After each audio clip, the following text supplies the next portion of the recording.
പാസ്സാക്കാം.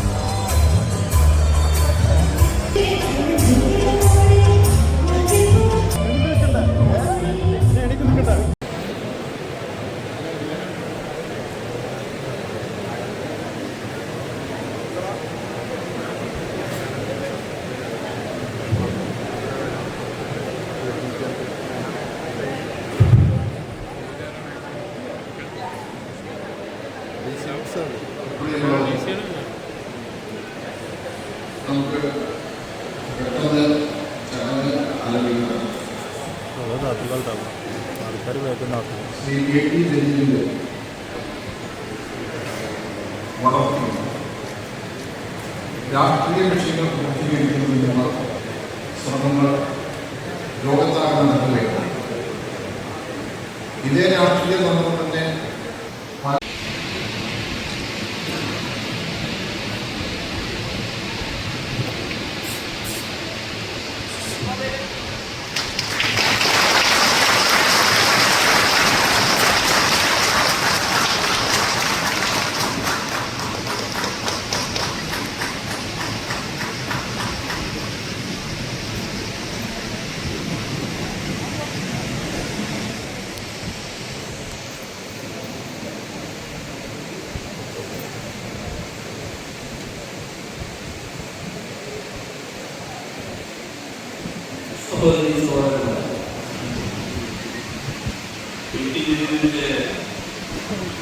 സോഷ്യലിസ്റ്റായ മുഹമ്മദ് നബി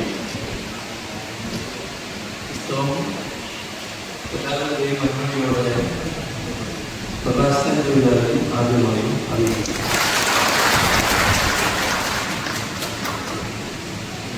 ഇത് വളരെ സന്തോഷകരമായ ഒരു സ്ഥലമാണ്. ഇത്തരം പുസ്തകങ്ങൾ പ്രസിദ്ധീകരിക്കാൻ കഴിയുന്ന നമ്മുടെ രാജ്യത്തിലെ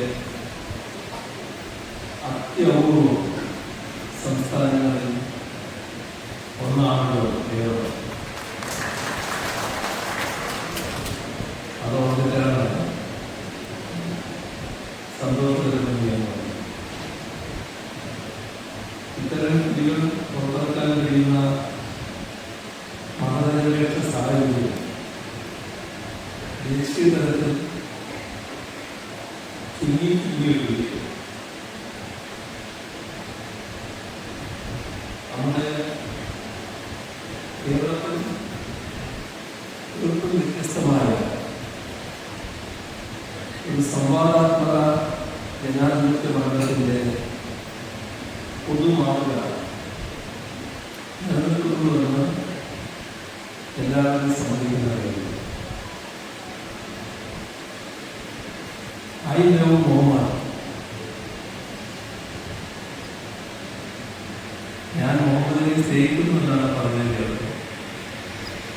ഇത്തരമൊരു പോസ്റ്റർ പതിച്ചതിന്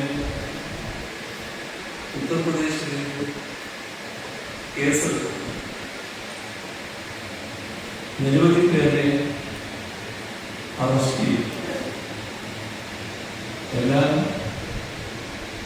ഏതാനും ആഴ്ച കൊണ്ട് നടത്താൻ കഴിയും. ഏതാണ്ട് ഇതേ തരത്തിലാണ് ഇന്ന് കേരളത്തിൽ മുഹമ്മദ് നബിയെ സംബന്ധിക്കുന്ന മികച്ച ഒരു ഗ്രന്ഥം പ്രകാശനം ചെയ്യുന്നു.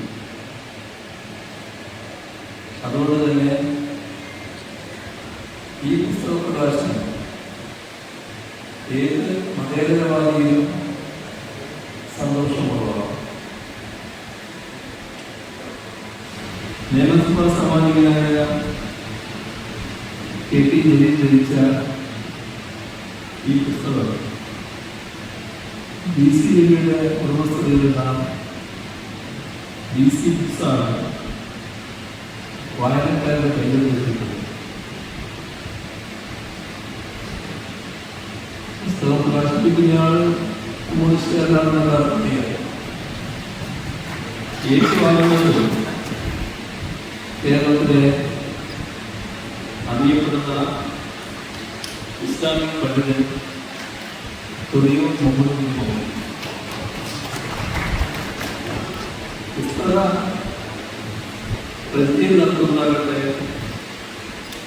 അന്വേഷിക്കുന്നു. ഇതെല്ലാം സന്തോഷകരം മാത്രമല്ല, അഭിമാനകരമായ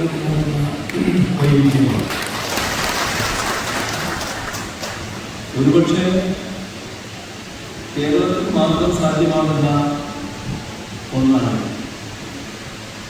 ഈ സൗഹൃദത്തിന്റെ കണ്ണി അറ്റുപോകാതെ നാളെ സൂക്ഷിക്കണം. ഭൂസ്വരത്തിൻ്റെതായ സംഘപരിവാറിന്റെ നീക്കങ്ങൾക്കെതിരെ കേരളത്തിൽ നിർത്താൻ കഴിയുന്ന ക്രിയാത്മകമായ പ്രതിരോധമാണ് മലപ്പുറത്ത് നടക്കുന്ന ഈ പുസ്തക പ്രകാശന രീതി. ഈ നാടിൽ നിന്നല്ല, കേരളത്തിലാകെ അഭിമാനിക്കാൻ വളരെയധികം. Doctor K T. സോഷ്യലിസ്റ്റായ മുഹമ്മദ് നബിയിൽ ഈ പുസ്തകത്തിൽ 7 അധ്യായങ്ങളാണ്. പുസ്തകം ലഭിക്കുന്നതിനായി അദ്ദേഹം നിരവധി പ്രമാണങ്ങൾ സൂക്ഷ്മതയോടെ പഠിപ്പിക്കുന്നുണ്ട്. പുസ്തകത്തിന്റെ ഓരോ പേരും സാക്ഷ്യപ്പെടും. സംഭവപൂർണമായ ചരിത്രമാണ് ഈ കൃതി പ്രതിപാദിക്കുന്നത്. ഇതിന്റെ പൂർണ്ണതയ്ക്കായി തന്റെ ബുദ്ധിയും നിരീക്ഷണപാഠവും വിശകലന വൈദ്യുതിയും അങ്ങേയറ്റം ഉപയോഗിച്ചു. ചിന്തിക്കുന്നവർക്ക് ഒരായുസമുണ്ട്. അവരവരുടെ ബോധത്തെ ജാഗ്രതപ്പെടുത്തി നിർത്താൻ ഉതകുന്ന കൂടിയാണ്. സോഷ്യലിസ്റ്റ് എന്ന വാക്കുകൊണ്ട് അർത്ഥമാക്കുന്നത് സമഭാവനയോടെ മനുഷ്യപക്ഷത്ത് നിൽക്കുന്നവരെന്നാണ്. ശ്രീരാമനും ശ്രീകൃഷ്ണനും യേശുക്രിസ്തുവും മോസസും മുഹമ്മദ് നബിയുമെല്ലാം മനുഷ്യപക്ഷത്ത് നിലയുറപ്പിച്ചവരാണ്. ഈ സമഭാവനാ സങ്കല്പം കടന്നു നിൽക്കുന്നതോടുകൂടിയാവാം കേൾക്കാൻ ഏറ്റവും ഇമ്പമുള്ള വാക്കാണ് സോഷ്യലിസ്റ്റ് എന്നത്. ആധുനിക സോഷ്യലിസ്റ്റുകളിൽ വിശ്വാസത്തെയും അവിശ്വാസത്തെയും കാണാം. വിശ്വാസതയുമാണ് പരിഗണന മനുഷ്യന് നൽകുന്നവരാണ് സോഷ്യലിസ്റ്റുകൾ. ആർക്കത്തിൽ സോഷ്യലിസ്റ്റ് എന്ന് വിശേഷിപ്പിക്കപ്പെടാൻ എല്ലാ അർത്ഥത്തിലും യോഗ്യനാണ് മുഹമ്മദ് നബി. ശ്രീകൃഷ്ണനിലും ശ്രീ യേശുവിലും ശ്രീ ബുദ്ധനിലും ഒക്കെ ഈ സമഭാവന വീക്ഷണം കാണാം. എന്നാൽ അതിനെ മറ്റു പലതും കൊണ്ട് മറക്കാൻ ശ്രമം നടത്തുന്നത് മറ്റൊരു കാര്യം. അതിലേക്ക് ഏറ്റവും അടർന്നു. ഏതായാലും മനുഷ്യ നന്മ കാണിച്ച് പ്രവർത്തിച്ച മഹാമനീഷികളാണ് ചരിത്രത്തിലെ ആദ്യ സോഷ്യലിസ്റ്റ്. കെ.ടി. ജലീലിന്റെ പുസ്തകത്തിലൂടെ സഞ്ചരിച്ചപ്പോൾ സോഷ്യലിസ്റ്റായ ഹ്യൂമനിസ്റ്റ് കൂടിയായിരുന്നു മുഹമ്മദ് നബി എന്നാണ് മനസ്സിലാക്കാനായി. മുഹമ്മദിന്റെ വാക്കുകളിലും മനസ്സിലും നടന്നത് മനുഷ്യരാണ്. മുഹമ്മദ് നബി എപ്പോഴും സാധാരണക്കാരുടെ സാധാരണ മനുഷ്യരുടെ വികാര വിചാരങ്ങൾ മനസ്സിലാക്കി അവരുടെ നന്മക്കായി പ്രവർത്തിക്കുകയും പോരാടുകയും അദ്ദേഹം പ്രചരിപ്പിച്ച ദർശനം ഇസ്ലാം എന്നാണ് അറിയപ്പെടുന്നത്. സമാധാനം, സമർപ്പണം എന്നൊക്കെയാണ് ഇസ്ലാം വാക്കിന്റെ അർത്ഥം. ധനികരായ അധികാരികളുടെ അമിതാധികാര പ്രയോഗത്തിനെതിരെ മുഹമ്മദ് നബി കൊടുങ്കാറ്റായി ആനയിച്ചു. അദ്ദേഹത്തിന്റെ സമത്വ സങ്കല്പത്തെ ഭരണാധികാര വലയിൽ വന്നവർ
പ്രിയപ്പെട്ടവരെ,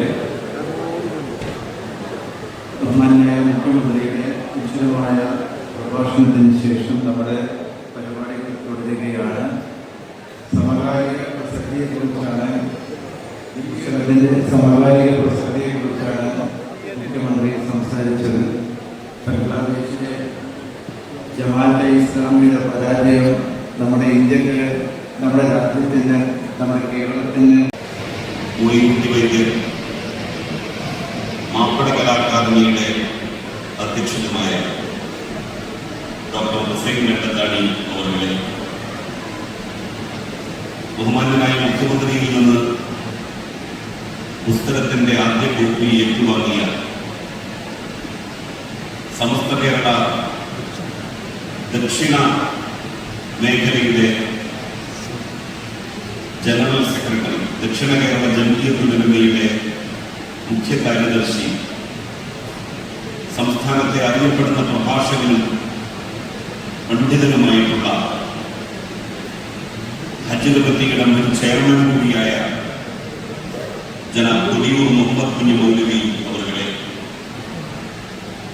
എനിക്കേറെ സ്നേഹാദരങ്ങളുള്ള എൻ്റെ അനുജ സഹോദര സുഹൃത്ത് CSI മലബാർ ഡയോസിസിന്റെ റവറന്റ് അജീഷ് വിനോദ് അവരുടെ ബഹുമാനായിട്ടുള്ള മുൻ MP, മുൻ മന്ത്രി, മുൻ MLA, മുൻ ചീഫ് വിപ്പ് എല്ലാമായിട്ടുള്ള TK ഹംസാക്ക അവരുടെ, എൻ്റെ അധ്യാപകനും ഈ ചടങ്ങിൽ നന്ദി രേഖപ്പെടുത്തുന്ന മാന്യവ്യക്തിയുമായ മമത കൂട്ടായ്മയുടെ president doctor Abdul Razak sir അവരുടെ, എൻ്റെ സുഹൃത്തും സംഘാടക സമിതിയുടെ ജനറൽ കൺവീനറുമായ KP അനിൽ, വേദിയിൽ ഉപസ്ഥിതരായിട്ടുള്ള മമതയുടെ പാർട്ടിയുടെ ഭാരവാഹികൾ, നല്ലവരായ സഹോദരി സഹോദരന്മാരെ, സുഹൃത്തുക്കൾ, സോഷ്യലിസ്റ്റായ മുഹമ്മദ് നബി എന്ന പുസ്തകത്തിന്റെ പ്രകാശനമാണ് ബഹുമാന്യനായ മുഖ്യമന്ത്രി ഇവിടെ നിർവഹിച്ചത്. ഇത്തരമൊരു പുസ്തകം എഴുതണമെന്ന് കുറെ കാലമായിട്ട് ഞാൻ ആഗ്രഹിക്കുന്നതാണ്. മലയാളത്തിൽ നിന്നല്ല ഒരു ഭാഷയിലും എല്ലാവർക്കും ഒരുപോലെ വായിക്കാൻ മുഹമ്മദ് നബിയെ പരിചയപ്പെടുത്താൻ ഉതകുന്ന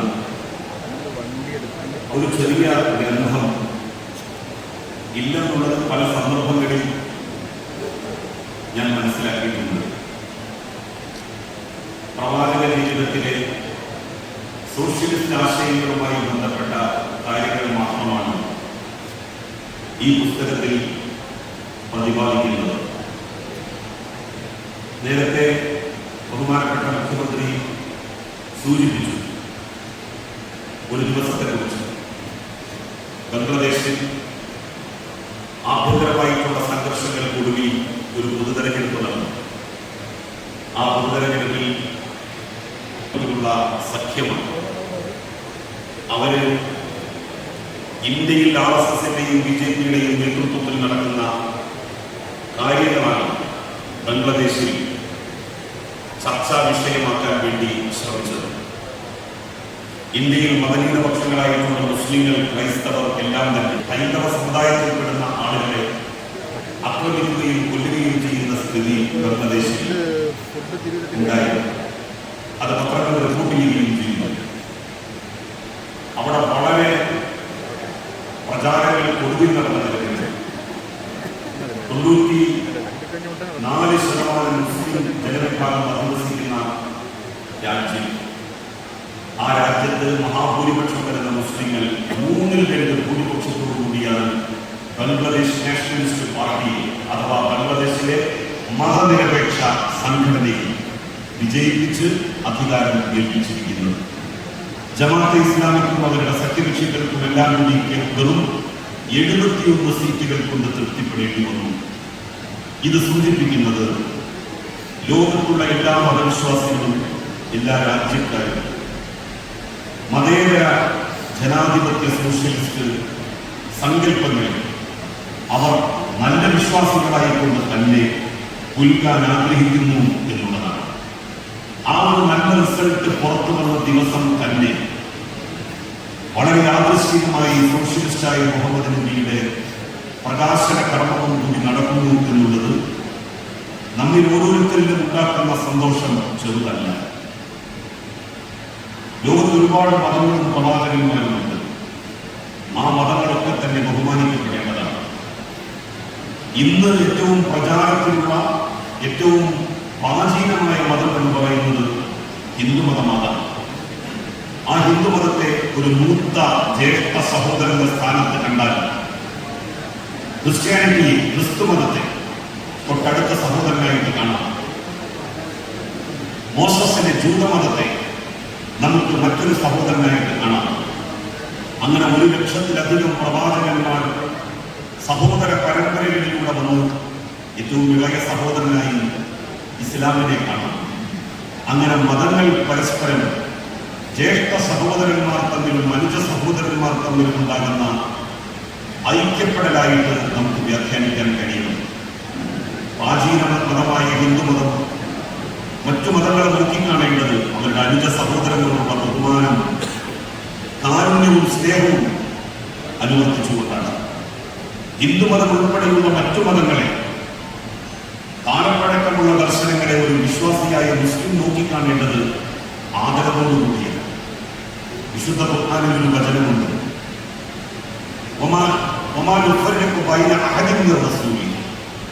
പ്രവാചകന്മാർക്കിടയിൽ വ്യത്യാസം കൽപ്പിക്കാത്തവരാണ് വിശ്വാസികൾ അഥവാ മുസ്ലിങ്ങൾ. എല്ലാ പ്രവാചകന്മാരെയും ബഹുമാനിക്കുക എന്നുള്ളത് ഓരോ മുസ്ലിമിന്റെയും ബാധ്യതയാണ്. ആ ബാധ്യതാ നിർവഹണത്തിന്റെ ഭാഗമായി കൂടിയാണ് ഇത്തരത്തിലുള്ള ഒരു ഗ്രന്ഥം രചിക്കണമെന്ന് തോന്നിയത്. ഇത് രചിച്ച് DC ബുക്സിന് അയച്ചു. ഉടനെ തന്നെ DC രവിയുടെ മറുപടി കൊണ്ടു പുസ്തകം നമുക്ക് പ്രസിദ്ധീകരിക്കാം എന്ന് പറഞ്ഞിട്ടുണ്ട്. പുസ്തകം പ്രകാശനം ചെയ്യപ്പെടുന്നതിന് മുൻപ് തന്നെ 3ാമത്തെ ലക്കം പ്രിന്റിംഗ് കഴിഞ്ഞു. ഇപ്പൊ 3ാമത്തെ ലക്കമാണ് യഥാർത്ഥത്തിൽ ഇന്നിവിടെ വിതരണം ചെയ്യപ്പെടുന്നത്. പ്രകാശന കർമ്മത്തിന് മുമ്പ് തന്നെ ഇത്രയും കോപ്പികൾ വിറ്റഴിക്കപ്പെടുന്ന ഒരു സാഹചര്യവും പുസ്തകത്തിൽ ഉണ്ടായി എന്ന് പുസ്തകത്തിന്റെ രചയിതാവുന്നവരെ വളരെ അഭിമാനത്തോടുകൂടി മാത്രമേ എനിക്ക് ഓർക്കാൻ കഴിയൂ. നമ്മളെല്ലാവരും ഒരുമിച്ച് നീങ്ങേണ്ടതിലും ഒത്തൊരുമിച്ച് മുന്നോട്ട് പോകേണ്ടതിലുമാണ്. എല്ലാ ജാതി മതസ്ഥരും ഏകോദര സഹോദരങ്ങളെ പോലെ നീങ്ങുന്ന ഒരു രാജ്യം, ഒരു കേരളം, ഒരു ഇന്ത്യ, അതാണ് നമ്മൾ ലക്ഷ്യമാക്കുന്നത്. അതിലേക്കുള്ള പ്രയാണ വിധിയിൽ ഒരു ചെറിയ സംഭാവന നൽകാനായി എന്ന ആവേശത്തോടെ, സന്തോഷത്തോടെ ഞാൻ എൻ്റെ വാക്കുകൾക്ക് വിരാമം കൊടുക്കും. ഇവിടെ ഇത് പ്രകാശനം ചെയ്യാനെത്തിയ ബഹുമാനപ്പെട്ട മുഖ്യമന്ത്രിയോടുള്ള എൻ്റെ കടപ്പാട് ഞാൻ രേഖപ്പെടുത്തുന്നു. നൊടിയൂർ മുഹമ്മദ് കുഞ്ഞി മൗലവിയോടും അതുപോലെ തന്നെ റവറന്റ് അനീഷ് വിനോദിനോടുമുള്ള എന്റെ അഗൈതവമായ നന്ദി ഞാൻ ഈ സന്ദർഭത്തിൽ സൂചിപ്പിക്കുന്നു. ഈ ചടങ്ങിന് എത്തിച്ചേർന്ന നിങ്ങളോട് എല്ലാവരോടുമുള്ള എന്റെ കടപ്പാട് ഞാൻ ഒരിക്കൽ കൂടി ഓർമ്മിച്ചുകൊണ്ട് ബഹുമാന്യനായിട്ടുള്ള എന്റെ പ്രിയപ്പെട്ട അധ്യാപകൻ ഡോക്ടർ അബ്ദുൾ റസാഖ് സാറാണ് ഈ ചടങ്ങിന് ഔദ്യോഗികമായി നന്ദി പറയേണ്ടത്. അതിന് അദ്ദേഹത്തെ അധ്യക്ഷന്റെ അനുവാദത്തോടുകൂടി ക്ഷണിക്കൽ കൂടി ചെയ്തുകൊണ്ട് എന്റെ വാക്കുകൾ അവസാനിപ്പിക്കുന്നു. നിങ്ങൾക്ക് എല്ലാവർക്കും നന്ദി. ജയഹിന്ദ്.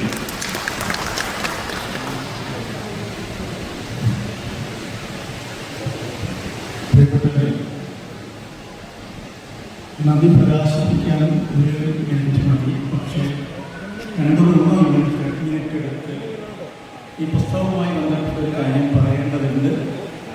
എൻ്റെ സെക്ഷനാണ് doctor K T Jaleel. Section 18ാമത്തെ പുസ്തകമാണിത്. പക്ഷേ ഒരു പുസ്തകവും ഇതുവരെ രചിച്ചിട്ടില്ല. പുസ്തകം എഴുതേണ്ടതുണ്ട്. കാരണം വൃത്തവും പ്രാസവും മറന്ന് ഒഴിഞ്ഞ പേരിൽ മുന്നേറുക. അതൊക്കെയാണ് വൃത്തവും പ്രാസവും മറന്ന് നീ ഒഴിഞ്ഞ പേരിൽ മുന്നേറുക. കാരണം പാലത്തിനടിയിലൂടെ അത്രമാത്രം രക്തം ഒഴുകിക്കഴിഞ്ഞിരിക്കുന്നു. കാരണം പാലത്തിനടിയിലൂടെ അത്രമാത്രം രക്തം ഒഴുകിക്കഴിഞ്ഞിരിക്കുന്നു. അങ്ങനെ ആപത്തിന്റെ കാലത്ത്